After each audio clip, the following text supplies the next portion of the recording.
It's not my job to teach you, but I think it kind of is, because the people who've been controlling the narrative and who control Hollywood and the media, they haven't been telling the story. You know what I mean? They're not going to tell the story, so it is on us to tell it. You know what I mean? So just learn and be able to tell. You know, because I may make a video about like the whole Sub-Saharan thing, because there's a big thing where in certain posts, certain groups, certain conversations, white people love to pull out that Sub-Saharan. You're a Sub-Saharan. They try to tell you where you come from. Like, these people, you only come from this region right here, and that's not true. That's not true, and the reason I say that is because my maternal grandfather traced our family back to Ethiopia years ago, and one of my aunts even went over there. So if you look at the controlling narrative, it's like, hey, you guys are Sub-Saharan. You don't have anything to do with the history of the region around, in that part of Africa, like Egypt or Ethiopia.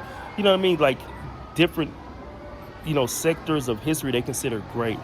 They make sure to try to take us away from that history, like to separate us from that history.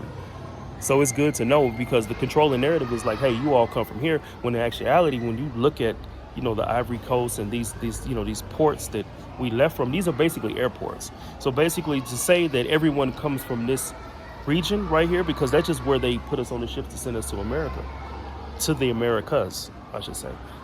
It's kind of like saying, you all come from around the Atlanta airport.